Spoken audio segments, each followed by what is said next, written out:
Bonjour, j'espère que vous allez bien ce matin et nous allons poursuivre avec notre série d'échanges relativement à la nouvelle loi des finances 2025.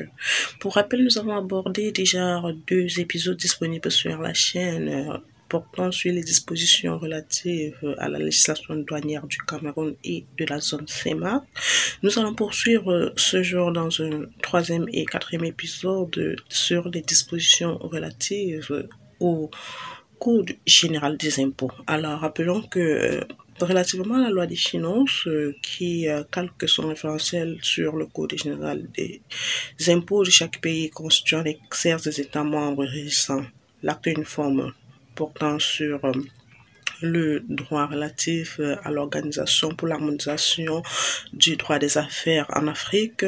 Nous avons chaque année donc des innovations qui portent à bien encadrer et à bien justifier les textes de loi ou alors les codes et les articles qui devront permettre de régir l'organisation fiscale et la gestion de la gestion fiscale de chaque pays pour pouvoir mener à bien la gestion de son budget au courant de l'année ou de l'exercice.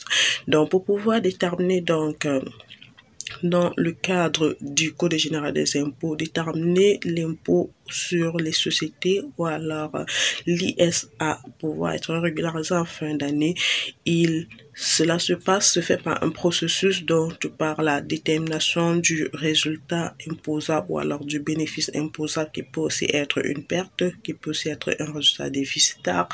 Et pour cela, ça passe par un traitement comptable des opérations qui ont été enregistrées au courant de l'année, dont nous déterminons à partir du compte de résultat et le résultat comptable par les différents catégories ou les différents postes du compte de résultat, donc les comptes des charges et produits d'exploitation, les charges et produits financiers, les charges et produits des activités liées aux activités ordinaires courantes et les charges et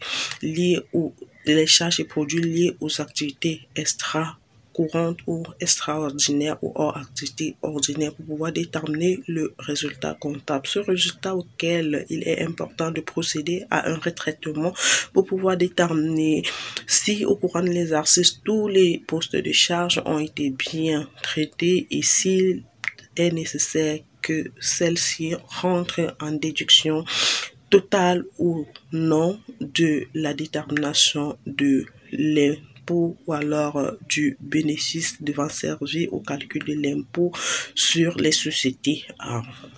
Donc, comme nous avons dit qu'il s'agissait des textes de loi et pour ce chapitre, donc je me sers de mes notes pour ne pas me tromper sur ces codes car très sensibles. Nous allons très droit au but.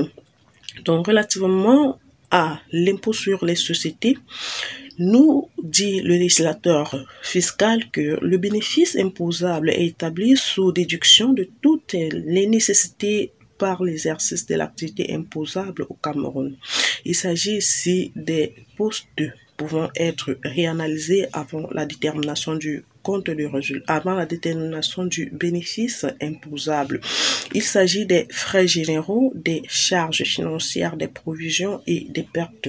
Relativement aux frais généraux, nous avons la rémunération et la prestation.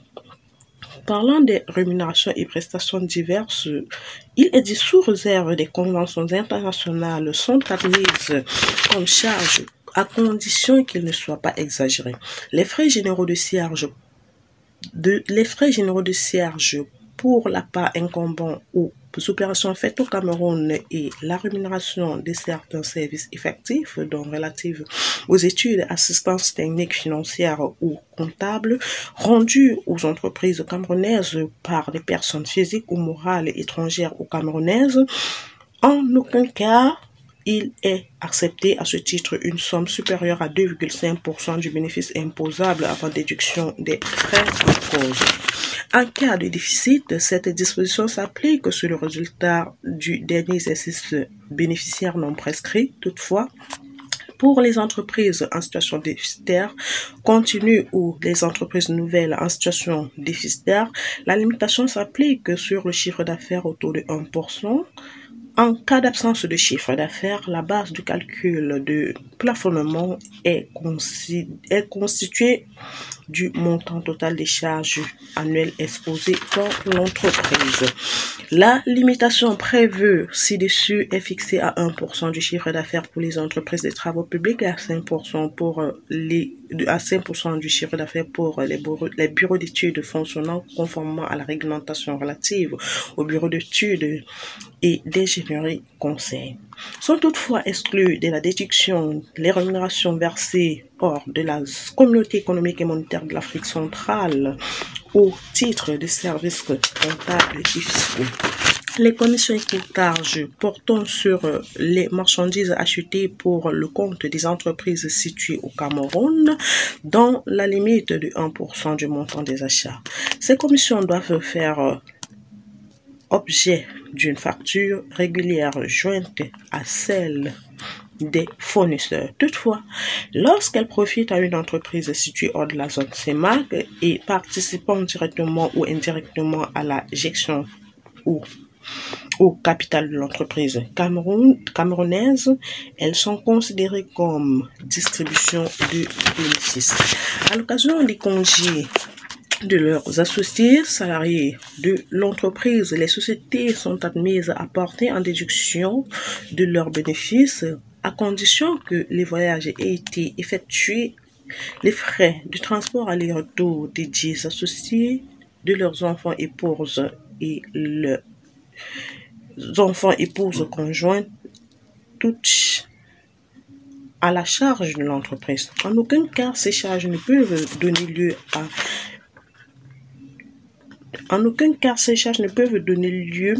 à un compte de provision. Donc, relativement au traitement qui est réservé aux frais généraux, alors le législateur ou alors l'État nous dit que pour pouvoir prendre en déduction les montants ayant servi des rémunérations des prestataires, des prestations relatives au suivi comptable par les cabinets ou alors les bureaux d'études de gestion comptable et fiscale, il y a un plafonnement qui voudrait que ce montant alloué à ce poste de charge ne puisse pas déborder 2,5% du montant total du bénéfice imposable. Maintenant, il y a des restrictions. Si l'entreprise est, comme nous l'avons bien dit, le résultat de l'entreprise est déficitaire. Si c'est le cas et ou pour les entreprises nouvellement créées qui ne font pas encore de profit, il est important de calculer le montant de ce poste de charge pour pouvoir être déduit du résultat comptable à hauteur de 1% du chiffre d'affaires sur le dernier exercice non prescrit. Généralement, la prescription est de 3 ans, donc nous allons aller sur les 3 dernières années, voir lequel exercice a eu un résultat positif pour pouvoir appliquer 1% 1% pour pouvoir allouer au poste de déduction des frais généraux liés aux frais de siège pour l'exercice en cours. Et de la même façon, en ce qui concerne les achats, il est dit que en ce qui concerne les achats, il est dit que les frais de commission et courtage ne sont plafonnés à 1% du montant des achats total. Et pour pouvoir déduire ces charges du bénéfice imposable, il est important que les frais, la facture de paiement de ces frais puisse être jointe à la facture d'achat de la marchandise en elle-même. Et il y a aussi ces associés qui sont employés dans l'entreprise qui bénéficient des congés et qui peuvent partir d'un pays à un autre, d'une métropole à un autre. Et dans ce cas-là, pour que ces charges puissent rentrer en déduction, il faudrait que la totalité des charges de vacances, voyages de l'ensemble de la famille puisse être prise en compte par l'entreprise pour qu'elle vienne en déduction du montant du bénéfice imposable de l'entreprise. Nous poursuivons dans le même ordre des frais généraux. Il est dit en deuxième élément les dépenses locatives. Le montant des locations concédées à une société est admise dans les charges à la seule condition qu'il ne présente aucune exagération par rapport aux locations habituellement pratiquées pour les immeubles ou installations similaires. Cependant, lorsqu'un associé, personne physique ou morale, détient d'au moins 10% des parts ou des actions d'une société, le produit des locations des locations autres que celles des immeubles consentis à cette société ne peut être admis dans les charges de l'entreprise.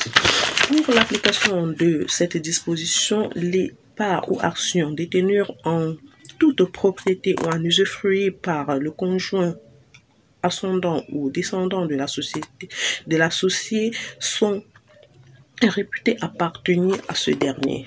Dans le cadre des frais généraux de siège, nous parlons autant pour moi. Dans le cas des frais généraux, nous avons vu les rémunérations et prestations diverses. Nous parlons maintenant des charges locatives. En ce qui concerne les charges locatives, il est dit que pour pouvoir rentrer en déduction, il est important que le montant alloué au poste de location ne puisse être exagéré, et pour ce fait, une étude se fait en fonction du montant de location alloué aux immeubles ou aux bâtiments de la même catégorie pour les entreprises, disons de la même catégorie, pour pouvoir examiner de l'exagération ou non de ces frais généraux de siège.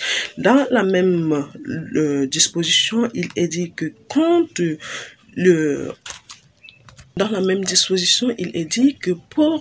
que les frais locatifs puissent venir en déduction du bénéfice imposable, il faudrait que le locataire soit propriétaire ou usufruitier pour pouvoir faire rentrer ces charges en déduction du bénéfice imposable. L'usufruitier ici étant tout simplement celui-là qui jouit d'un bien sans en détenir la propriété.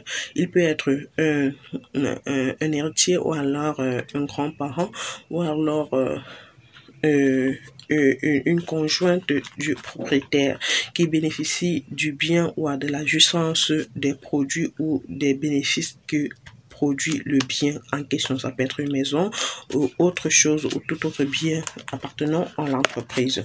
Le reste des dispositions relatives aux frais généraux portant sur le Code général des impôts restant inchangés. À côté des éléments à pouvoir être retraités dans la détermination du bénéfice imposable, nous avons les charges financières d'après le Code général des impôts et comparativement à la loi des finances 2025, il est resté inchangé. Nous allons voir cela dans le Code général des impôts. À la suite, nous avons le poste des pertes. Il est dit pour qu'une perte soit déductible, les pertes relatives aux créances irrécouvrables ayant fait l'objet d'épuisement de l'ensemble des voies et moyens de recouvrement amiable ou forcé prévus par l'acte uniforme OADA portant organisation des procédures simplifiées de recouvrement et des voies d'exécution. Toutefois, les pertes relatives aux créances douteuses de montant inférieur à 500 000 francs ayant fait l'objet de provisionnement sur une période minimale de 5 ans sont d'office admises en déduction. Sans qu'il ne soit nécessaire de justifier de l'épuisement des procédures de recouvrement amiable ou forcé prévu par la réglementation en vigueur. Ce montant est porté à 3 millions de francs CFA pour les établissements de crédit. Donc, relativement au poste de provision, le législateur ou alors il nous a dit que pour que ces frais-là puissent venir en déduction du bénéfice imposable, il est important que la créance douteuse puisse justifier de l'usage de l'ensemble des procédures prévues par le Code par l'acte uniforme qui régisse le processus de suivi ou de recouvrement des créances de l'entreprise. Si la procédure de suivi ou alors de recouvrement, les procédures de recouvrement n'ont pas été adoptées, elles ne pourront pas revenir en déduction. Dans la même lancée, il est dit que pour les provisions douteuses ayant fait objet de provisionnement, les créances douteuses, autant pour moi, ayant fait objet de provisionnement d'une durée de 5 ans qui n'ont pas été recouvrées, la loi permet qu'elles viennent en déduction en totalité sans pouvoir justifier de l'usage des voies et moyens de recours pour la procédure de recouvrement telle que prévu par l'acte uniforme OHADA. Et maintenant, il est dit que là, c'est pour les montants supérieurs, autant pour moi, inférieurs, les montants supérieurs à 500 000 francs. Là, pour les entreprises conventionnées et pour les établissements financiers ou les établissements de crédit, ce montant, le plafond de ce montant est de 3 millions de francs CFA.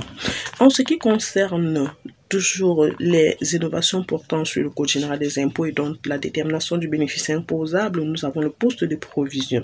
Les provisions constituées en vue de faire face à des pertes ou charges nettement précisées et les événements en cours rendant probable à condition qu'elles soient je me reprends autant pour moi. Les provisions constituées en vue de faire face à des pertes ou charges nettement précisées et que les événements en cours rendent probable à condition qu'elles aient été définitivement constatées dans les écritures de l'exercice ne sont déductibles. Les provisions pour créances et engagements des établissements de crédit et de microfinance lorsque les 10 provisions portent sur les crédits annuels cumulés au moins égal ou supérieur à 50 millions de francs CFA accordés à une même entreprise sur la base d'états financiers non certifiés par les commissaires aux comptes conformément aux dispositions de l'article 6 ter du présent du Code général des impôts. Sont non déductibles les charges justifiées par des factures ne comprenant pas les mentions obligatoires prévues par l'article 155 du Code général des impôts, à l'exception des factures des fournisseurs étrangers. Les charges justifiées par des factures délivrées en marge du système de suivi de facturation électronique de l'administration fiscale. Notez bien, une innovation. Les charges et rémunérations de toute nature, y compris les débours comptabilisés pour une entreprise physique ou morale domiciliée ou établie au Cameroun et liée aux transactions avec des personnes physiques ou morales domiciliées ou établies dans un territoire ou un État considéré comme paradis fiscal ne sont pas déductibles de la détermination de l'impôt sur les sociétés ou de l'impôt sur le revenu des personnes fiscales. Alors ici, concernant toujours les provisions, il est dit pour toute provision financière dont la créance ou alors le montant des crédits est supérieur à 50 millions de francs CFA, pour qu'elle puisse venir en déduction, pour que ces provisions puissent venir en déduction du bénéfice imposable, il faut que le crédit soit supérieur, le montant du crédit soit supérieur à 50 millions de francs CFA pour la même entreprise et qui est présenter des états financiers non certifiés par un commissaire aux comptes tel que la loi le prévoit. De même, ne sont pas déductibles. Il n'est pas possible d'admettre en déduction une facture d'un fournisseur quelconque tant que la facture ne respecte pas ne présente pas les mentions obligatoires telles que prévues par le même code et qui soit justifié ou alors certifié de factures conformes. Pour toutes ces factures non conformes, nous ne pouvons pas les prendre en compte dans la déduction dans la détermination du bénéfice imposable. De même, pour toutes les rémunérations aux étrangers et autres charges financière de quelque nature que ce soit pour les étrangers ou alors personnes résidant dans des zones qualifiées de paradis fiscal. Toutes ces rémunérations, toutes ces charges ne viendront pas en déduction de la détermination du bénéfice imposable. Et si le paradis fiscal, c'est tout simplement un lieu ou un pays où le paiement des impôts est proscrit, donc ils sont exonérés du paiement des impôts. On a quelques pays, par exemple le Luxembourg, le Pays-Bas, nous avons Singapour, nous avons Hong Kong, etc. Nous allons nous arrêter ce jour ici. Je vous prie d'en faire bon usage. Merci de partager autour de vous pour pouvoir permettre aux autres de profiter, d'être édifiés au même rang que vous. Alors sur ce, nous nous arrêtons là et nous donnons rendez-vous dans l'épisode